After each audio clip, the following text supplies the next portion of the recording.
ورحمۃ اللہ وبرکاتہ۔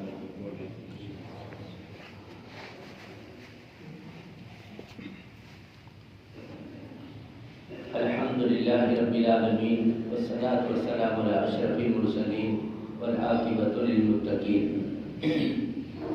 اعوذ باللہ من الشیطان الرجیم، بسم اللہ الرحمن الرحیم۔ انا اعطیناک الکوثر فصل لربک وانحر ان شانئک هو الابتر۔ صدق اللہ العظیم۔ وقال رسول اللہ صلی اللہ علیہ وسلم الصلاۃ معراج المؤمن۔ صدق رسول اللہ صلی اللہ علیہ وسلم۔ سبحان ربک رب العزت عما یصفون وسلام علی المرسلین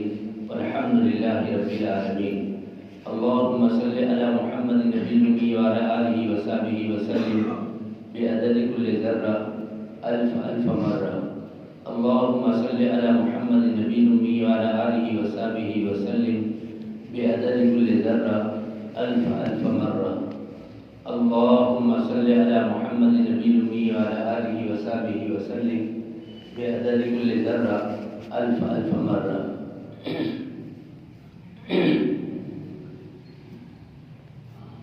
بزرگوں دوستو، گزشتہ 2 جمعوں سے جو مضمون چل رہا ہے، اللہ جل جلالہ و نوالہ سے براہ راست فائدہ اٹھانے کے لیے بذریعہ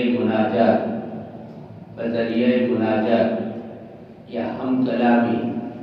یا اللہ کے دربار میں حضوری قلب کے ساتھ حاضری دے کر، شکل ہے عبادت نماز کی، تو نماز کے ذریعے سے یہ اہم فریضہ، یہ عبادت جتنے لوگ پڑھ رہے ہیں ان کی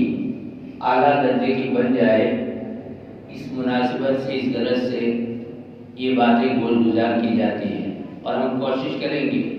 دنیاوی چیزوں میں کوشش کرتے ہیں کہ بھئی ہر چیز اعلیٰ سے اعلیٰ، عمدہ سے عمدہ، اچھی سے اچھی، احسن سے احسن، بہترین سے بہترین ہو۔ تو عبادت میں بھی اگر یہ ارمان، تمنا اور عزم اور ارادہ بن جائے کہ اعلیٰ سے اعلیٰ قسم کی مناجات، اعلیٰ سے اعلیٰ قسم کی ملاقات، اور وہ بھی بادشاہ رب ذوالجلال والاکرام کی میری ہو، اور پھر میری اپنی دعاؤں اور مناجات کے اوپر عالم انسان کے لیے یہ فریضہ رحمت کا سامان بنے، یہ کتنی اچھی بات ہے۔ تو کوشش کرنی ہے، جب وقت لگاتے ہیں، پڑھتے ہیں، عبادت کے لیے آتے ہیں، تو اعلیٰ بنانے کی کوشش کریں۔ اور اس میں یہ آداب تو بہت سارے ہیں، لیکن موٹے موٹے چند آداب کہ جس میں حضوری قلب کا احساس بھی ہو کہ ہم اللہ کے دربار میں حاضر ہیں اور دل سے حاضر ہیں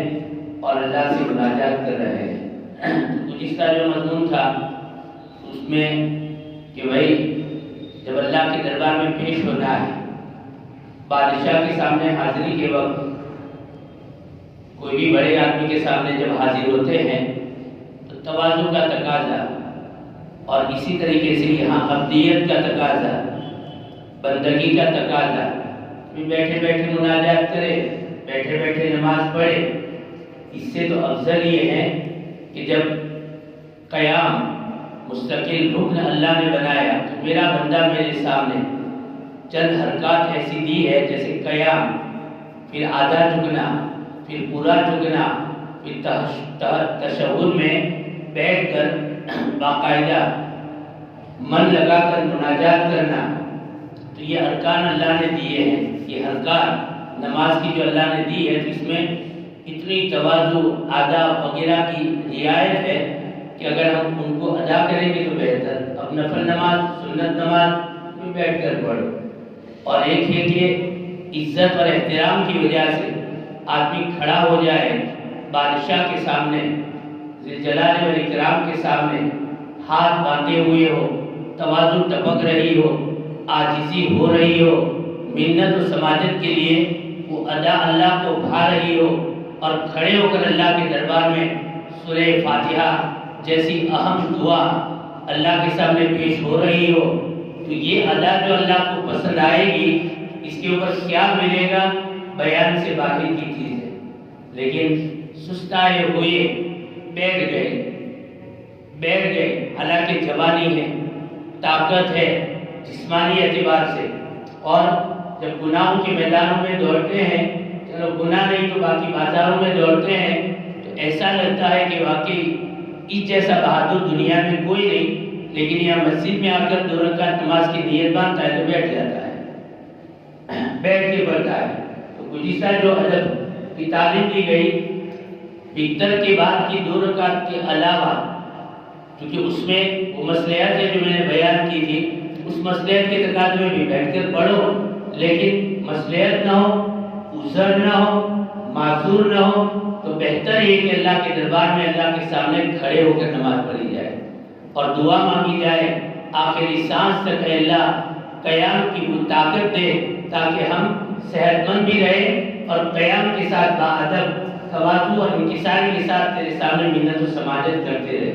تو آج سے یہ نیت کر لو کہ انشاءاللہ کھڑے ہونے کی طاقت ہے تو کوئی بھی نماز بیٹھ کر نہیں پڑھے گی۔ ادب کے تقاضے میں کہہ رہا ہوں، میں کوئی مسئلے بیان نہیں کرتا، مسئلے تو مسائل تو علماء کرام، فتوے تو مفتیان کرام یہ آپ کو دیں گے کہ بھئی کب نماز بیٹھ کر پڑھنا چاہیے، کب یہ یوں پڑھنا چاہیے، یوں پڑھنا چاہیے، تو مفتیان کرام سے آپ رجوع کر سکتے ہیں۔ لیکن ایک فریضے کو واقعی خوبصورت بنانے کے لیے، آداب کی رعایت کرنے کے لیے یہ بیان آپ کے گوش گزار کیا جاتا ہے، اور یہ باتیں سمجھا کر کہی جا رہی ہے۔ کھڑے ہو کے نماز پڑھنا، عجیب بات میں بتاؤں، اللہ والوں کی کچھ داستانیں جب سامنے آتی ہے تو ہمارے دل میں بھی شوق میں اضافہ ہو جاتا ہے۔ حضرت جی مولانا انعام الحسن صاحب رحمۃ اللہ علیہ، اللہ اکبر، کیا شان، یعنی ظاہر کی بھی دی تھی اور باطن کے تقوی کی، تعلق میں اللہ کی، اور عالم کے تمام انسانوں کے فکر، درد اور غم کی جو اندر میں ان کے دل میں اڑن تھی، بیان نہیں کر سکتا، بیان نہیں کر سکتا۔ حضرت جی مولانا انعام الحسن صاحب رحمۃ اللہ علیہ، حضرت جی مولانا الیاس صاحب، پھر حضرت جی مولانا یوسف صاحب، اور تیسرے نمبر پر حضرت جی مولانا انعام الحسن صاحب رحمۃ اللہ علیہ، حضرت شیخ زکریا رحمۃ اللہ علیہ کے داماد بھی ہوتے ہیں۔ تو میں نے خود اپنی آنکھوں سے دیکھا ہے اور سفروں میں بھی دیکھا، اور حضرت نظام الدین بنگلہ والی مسجد میں بھی دیکھا کہ جب ضعیفی آ گئی، اب کھڑے ہو سکتے تھے، کھڑے ہو نہیں سکتے تھے لیکن کھڑے رہ سکتے تھے۔ دیکھو دونوں میں فرق ہے، بات کو سمجھنا۔ ایک تو آدمی کھڑا رہ سکتا ہے لیکن بیٹھا ہوا آدمی کھڑا ہو نہیں سکتا ہے، کھڑا ہو نہیں سکتا ہے۔ تو نماز جب کے لیے آتے تو دائیں اور بائیں ان کے جو خدام تھے، خادم تھے، دائیں اور بائیں رہنے والے، جب حضرت جی نماز کے لیے کھڑے ہوتے تو چونکہ کھڑے ہو نہیں سکتے تھے تو دونوں بغل میں، ادھر والا خادم ادھر والے بغل میں ہاتھ کا ٹیکا دیتا اور ادھر والا خادم ادھر والے ہاتھ بغل میں ٹیکا دیتا، دونوں ٹیکا دے کر چالو نماز میں جو ٹیکا دے کر ان کو کھڑا کرتے تھے۔ بات تو سمجھ میں آ رہی ہے بھائی؟ بے بازو بیٹھنا، ٹیکا دے کر، کیونکہ کھڑے رہ سکتے تھے لیکن کھڑے ہو نہیں سکتے تھے۔ ضعیفی آ گئی جس وقت اس کی بات کر رہا ہوں، کمزوری آ گئی اس وقت تو کھڑے ہو نہیں سکتے تھے، لیکن قیام کے ساتھ اللہ کے سامنے نماز جیسے عبادت کو ادا کرنا، جو فرض میں قیام فرض ہے ادا کرنا، یہ اتنا درد تھا سینے میں کہ اللہ کے سامنے بیٹھے بیٹھے میں نماز پڑھوں، اللہ کے سامنے بیٹھے بیٹھے مناجات کروں، اتنے بڑے بادشاہ کے سامنے، رحیم کریم کے سامنے باادب میں کھڑا رہ سکتا ہوں اور کھڑا نہ ہوں۔ اس ارمان، حکمت مصلحتیں اور بھی ہوگی لیکن یہ ظاہری ٹپک رہی تھی، اس ارمان کو لے کر دو طرف دونوں خدام ان کو کھڑا کرنے کے لیے بغل میں یوں ہاتھ ڈال کر کھڑا کر دیتے تھے۔ حضرت جی کھڑے ہو کر جتنی دیر کا قیام ہوتا وہ نماز پڑھتے، لیکن کھڑا ہونے کا یہ کھڑا ہونے کی یہ ترتیب اور یہ تدبیر اختیار کرنا کہ بھائی اللہ والوں کو جو آداب کی رعایت ہو سکتی ہے معذوری میں بھی ان کو ادا کرنے کی یہ فکر، اس سے ہمارے دل میں کھٹکا ہو کہ بھائی اتنی معذوری میں جب کھڑے ہو نہیں سکتے تو کھڑا کیا جا سکتا تھا، اور قیام پر چلے جانے کے بعد، کھڑے ہونے کے بعد بیٹھ کر نماز پڑھنا گوارا نہیں فرماتے تھے، بیٹھ کر نماز پڑھنا یہ گوارا نہیں فرماتے تھے۔ تو ایک تو یہ من بنا لو کہ انشاءاللہ سبحانہ و تعالی ہر نماز انشاءاللہ جب تک کہ ہمارے اندر میں کوئی عذر معذرت نہیں ہے، عذر کے لیے مسائل بیان کیے گئے، عذر اور معذرت نہیں ہے، تب تک انشاءاللہ یوں سست آئے ہوئے جوان ہونے کے باوجود بیٹھے بیٹھے اس عام فریضے کو اور نماز کو ہم نہیں ادا کریں گے، بلکہ پورے آداب کی رعایت کے ساتھ کھڑے ہو کر ہاتھ باندھ کر اللہ کے سامنے تواضع کی ساری کے ساتھ انشاءاللہ نماز پڑھیں گے۔ اور یہ بھی سب انشاءاللہ ایک تو یہ کہ بھئی کھڑا ہو کر نماز پڑھنا، قیام کے ساتھ نماز پڑھنا اور اس میں آداب کی رعایت رکھنا۔ اب آگے جو بیان آ رہا ہے توجہ دینا، کئی سالوں سے ہندوستان، پڑوسی ملک بنگلہ دیش، پاکستان، وہاں کی بات تو بہت دیر کی بات، لیکن ان تین ملکوں کے علاوہ دوسرے ملکوں میں، یوروپین کنٹری میں، ماڈرنائز کنٹری میں، ملکوں میں، ماڈرنائز ملکوں میں، تو یہ دیکھا گیا بہت زمانے سے کرسیوں پر نماز پڑھنا شروع ہو گیا، کرسیوں پر نماز پڑھنا شروع ہو گیا۔ اب اس کے بھی مسائل ہیں، آدمی بیٹھ سکتا ہے، اور بعض علماء نے فرمایا کہ کرسی پر بیٹھنے کے بجائے زمین پر بیٹھنے کا ثواب، زمین پر، میں کسی کو ٹوکنے کے لیے نہیں کہتا، لیکن ایک طریقہ بتا رہا ہوں، پھر آپ کو عذر ہو، مفتی صاحب نے مسئلہ بتایا ہو، کسی عالم صاحب نے مسئلہ بتایا ہو اور آپ کرسی پر نماز پڑھو، حرج نہیں ہے۔ ایسے معذور ہو کہ کرسی پر پڑھے بغیر چارہ نہیں تو حرج نہیں، لیکن آدمی معذور نہیں، کرسی پر سے بیٹھ کر نماز بھی پڑھ سکتا ہے اور زمین پر بیٹھ کر بھی نماز پڑھ سکتا ہے۔ اب وہ آدمی اگر کرسی پر نماز پڑھے گا، یا اللہ شان کے خلاف ہوگی، کرسی پر نماز پڑھے گا جو بیٹھ کر زمین پر، بلکہ کرسی کے مقابلے میں بیٹھ کر پڑھنے میں زیادہ سہولت ہوتی ہے، یہ میں نے سنا ہے۔ جمعرات کو صبح میں تعلیم یا جو فضائل اعمال کی ہو رہی ہے تو ہو رہی تھی، اچانک حضرت حسن رضی اللہ تعالیٰ عنہ کا وہ آیا تذکرہ ابدیت کا، شان ابدیت کا۔ میں نے مولوی صاحب کو کہا کہ بھی اس کو دوبارہ پڑھو، جو تعلیم میں شریک تھے وہ انہوں نے سنا ہوگا، کیونکہ ایک دم میرا دل اس کے اوپر وہ ہو گیا، یا اللہ نواز رسول ابدیت کی شان کو بنانے کے لیے گوارا نہیں کرتے کہ سواری پر سوار ہو کر بیت اللہ جاؤ، میں پیدل چل کر بیت اللہ جاؤں گا۔ اور چاہنے والے دونوں طریقے سے جا سکتے ہیں، غیر معذور بغیر سواری کے پیدل بھی جا سکتا ہے، اب اس میں شان ابدیت، اللہ اکبر۔ اور جو آدمی معذور ہے سواری پر جائے لیکن بغیر عذر کے اس سواری پر آن بان شان سلطان کی ایک ادا اختیار کر کے، جیسے سلاطین ہوتے ہیں نا سواری پر بیٹھ کر فاخرانہ انداز میں، تو نواز رسول حضرت حسن رضی اللہ تعالیٰ عنہ کی وہ شان بیان ہو رہی تھی۔ ان کے دل نے گوارا نہیں کیا کہ کل قیامت کے میدان میں میں رب العالمین ذوالجلال والاکرام کے سامنے، رب العالمین ذوالجلال والاکرام کے سامنے حاضری دوں اور میں پیدل چل کر اللہ کے دربار کی حاضری سے محروم ہوں، میں پیدل چل کر اللہ کے دربار میں حاضری نہ دے سکا ہوں، تو میری اپنی حاضری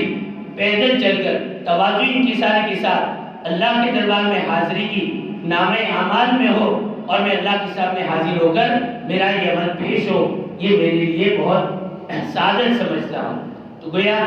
عبادت تو حج بھی ہے، عبادت تو نماز بھی ہے، اب نماز میں بھی جتنی ہو سکی اتنی تواضع اختیار کرنا، جتنی ہو سکی اتنی تواضع اختیار کرنا۔ تو بھائی کرسی پر بیٹھ کر نماز پڑھنا، اچھا میں نے بہت سارے اللہ والوں کو دیکھا، معذور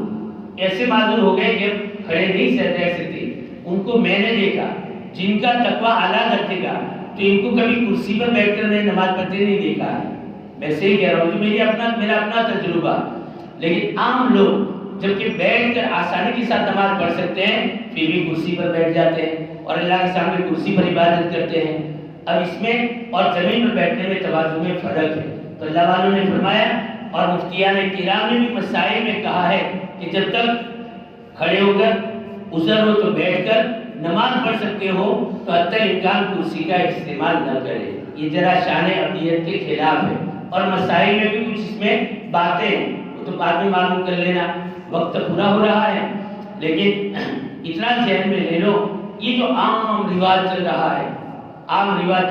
کرسیوں پر نماز پڑھنے کا، جس میں شان ابدیت کے اوپر کچھ اثر پڑ جاتا ہے، اگر آپ زمین پر بیٹھ کر نماز پڑھتے ہو تو بہتر ہے۔ اچھا، زمین پر بیٹھ کر نماز پڑھو گے تو سجدہ اور رکوع کے اشارے میں بھی تواضع آئے گی، اور کرسی پر بیٹھ کر نماز پڑھو گے تو رکوع اور سجدہ کے اشارے میں بھی تواضع نہیں لا سکتے۔ یہ پوائنٹ ہے، یہ نقطے ہیں، ان کو سامنے رکھ کر کوشش اس بات کی جائے کہ نماز میں جب تک ابدیت، بندگی، تواضع، انکساری آ سکتی ہو تب تک اس کو ہٹانے کی اور اس سے دور بھاگنے کی ہم کوشش نہ کریں۔ اللہ جل شانہ و نوالو اس عام فریضے کو صحیح حقوق کی ادائیگی کے ساتھ ادا کرنے کی توفیق عطا فرمائے۔